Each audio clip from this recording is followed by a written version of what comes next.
Right then, this is the second CD that came with Mega Power magazine from January 1994. Mega Power was a British magazine that covered mainly Mega CD games, and as far as I know, it was the first magazine that had a cover CD for a console game. So, as you can see, this is from the second issue, and it contains Pugsy, Microcosm, Wiz and Liz, and a special extra, which was a music video. So I will pop this in the machine. Okay, this is published by Psygnosis, and this is the Mega Power demo. So your three games are Pugsy, Microcosm, and Wiz and Liz, and this bonus music video. Wiz and Liz is a bit of an unusual beast, if that's not over egging it.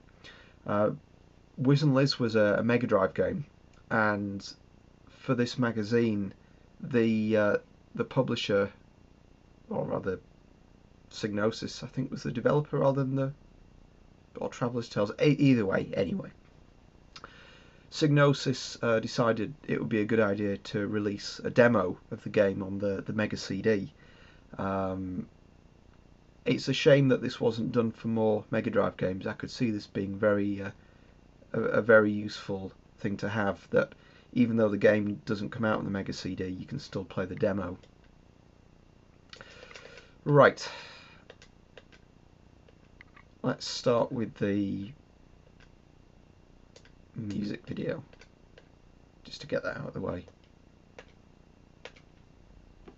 I'll turn the music off in case there's a copyright issue. Right, as you can see, the video is fairly good for a Mega CD game.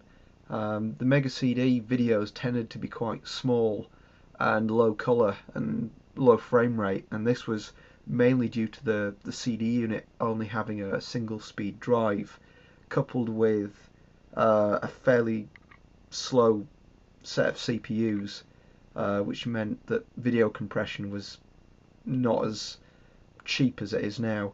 Later on, there was a Cinepak codec used in a few games like Ground Zero Texas, and that meant that the video was a little bit smoother, and I think it had a few more colours, although it's still limited by the Mega Drive's 64 colour palette, and the sound is, CD quality as you'd expect. Right, that's enough of that. Pop the sound back on.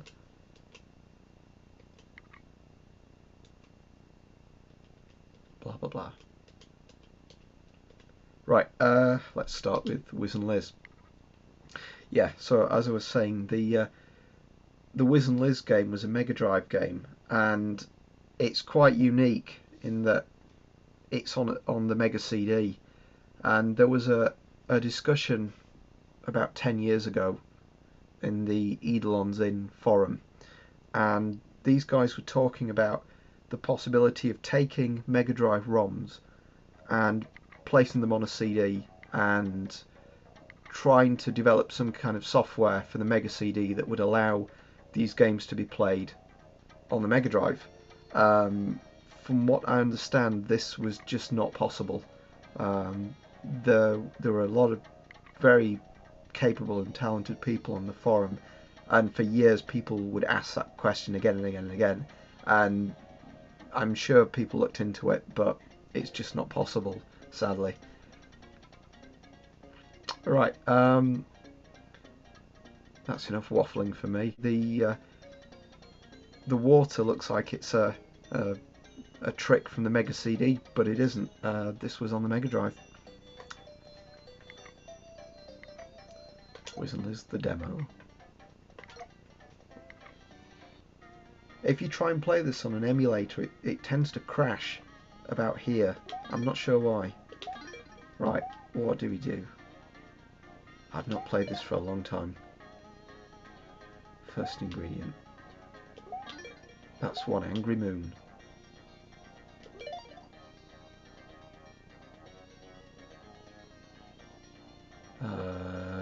Do I wait? Oh, yeah. Right. I gather most of these doors are locked because it's a demo. Collect the letters.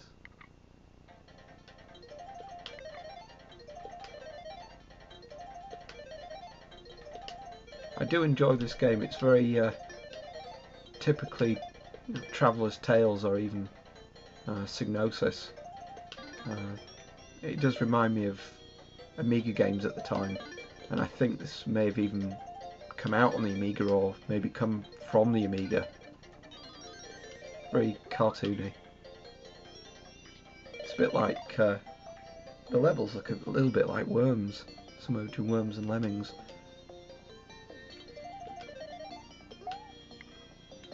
I gather you've got to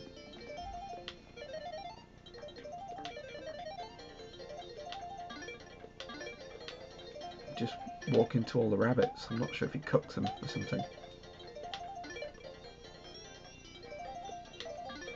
I'm not really paying attention. Excuse me, hay fever. I'm not really paying attention. I'm just walking into stuff.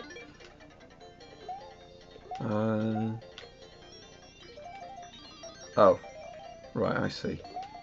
You've got to spell the word and then run into a number of rabbits before the time runs out.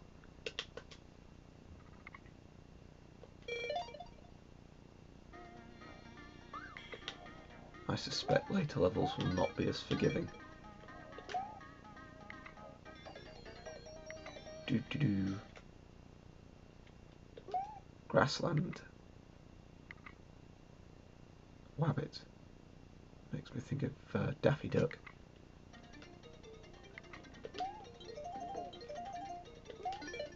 I like the music on this game. It sounds like a lot of mod music files from the Amiga.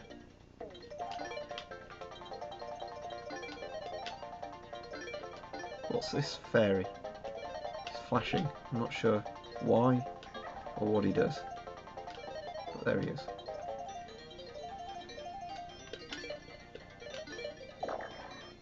Oh, I'm running out of time. E, I need to E. Ah! It does get harder.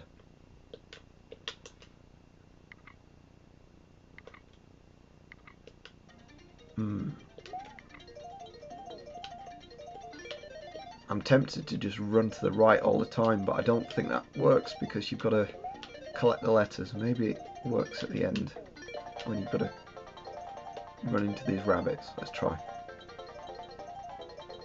That seems to work, although I'm missing bonuses. Ah, oh.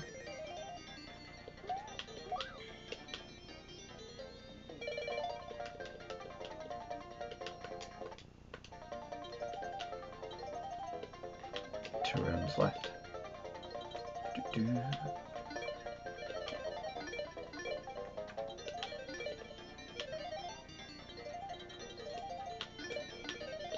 Talking. Right, that's strange. For some reason my recorder has stopped after about 8 or so minutes, so I will quickly end this game, but I will show you Pugsy. I think the CD spun down. Try again. Yeah, that's better. Right, I will not show Microcosm because that's just a bit of full motion video from the beginning of the game, and there's probably 100 other videos on YouTube at the moment with that, and it's not that interesting really.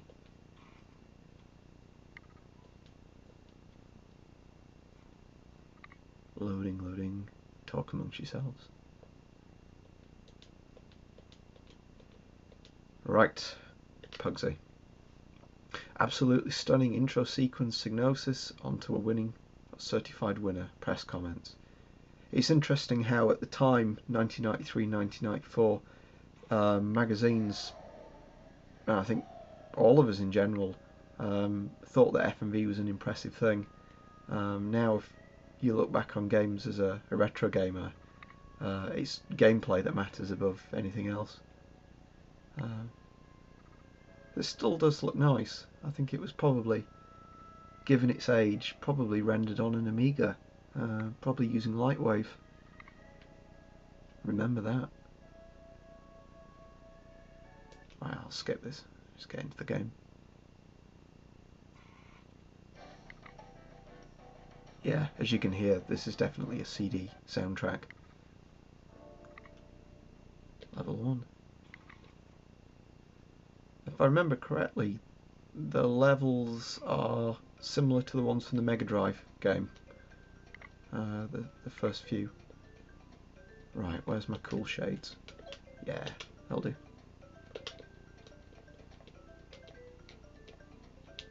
Bouncy, bouncy. One unique thing with this game was that it had a physics engine, a 2D physics engine for objects that you can collect, and some of the puzzles involve the usage of those physics and manipulating things. It's quite common now for 3D games to have physics, but you know, at the time in 1993-94, the 16-bit era, I think this was a first, and I don't recall this being, or the physics being replicated in any meaningful way other than this game.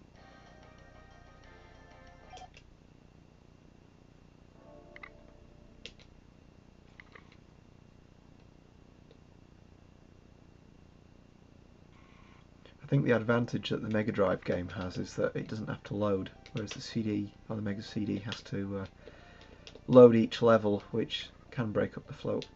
Ah! Got you.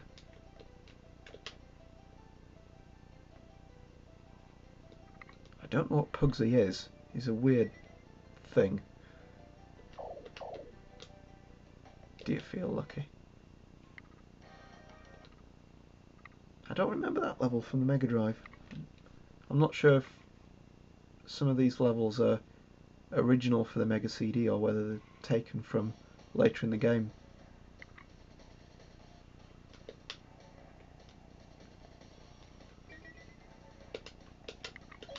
Ah! Where's that come from?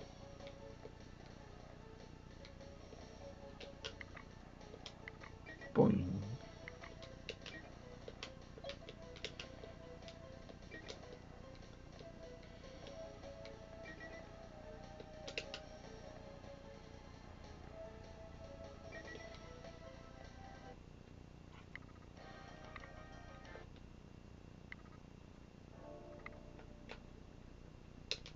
I think this is the tower where the boss is. Loading, loading.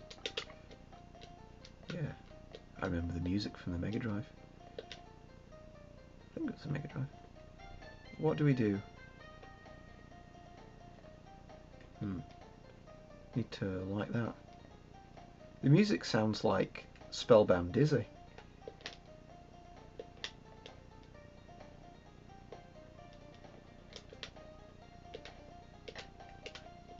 Put the money in. Will this be lit? Yeah. No, that didn't work. That did.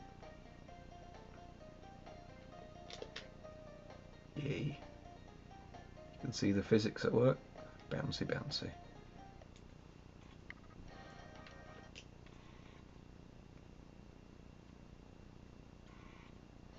Yeah, this is more like it. You can see the sprite scaling on the, I think it's a raccoon. This game's more or less the same as the Mega Drive version, apart from the sprite scaling on the boss, but I don't remember if this was in the Mega Drive one, whether it scaled or whether it was just a static sprite. But there are extra levels in this version of the game, so that means if you had a Mega CD, then this is the one to get, if you don't mind a bit of loading. This game and Pugsy and Wiz and Liz, I thought would become classics and would have been a lot more popular than they were. Certainly reading in the magazines in 1994, you would think that these games would be remembered like Lemmings and Worms, but sadly they seem to have been forgotten a little bit. You've completed the demo, now buy the full game on eBay. Right then, hopefully you've had a bit of a look and feel, or rather a look and hear, of how this game plays, and this should give you an idea of what the sampler disc was like. The disc was the second, as far as I know, it's the second game demo disc to be released for a console, the first being Thunderhawk. I think the Mega CD demos were quite popular, although the magazine was quite hard to get hold of towards the end. But I think having Mega Drive demos on there might have been a bit of an incentive for people to buy the Mega CD. Obviously, you wouldn't be able to play them on the Mega Drive, although if you have the Mega CD, then you've got a Mega Drive. I'm sure there's a point in that somewhere. Yeah, there have been, as far as I know, just one game, or has been one game to do this, and that's Wiz and Liz, which you've just been watching. Anyway, that's enough waffling from me. Thanks for watching.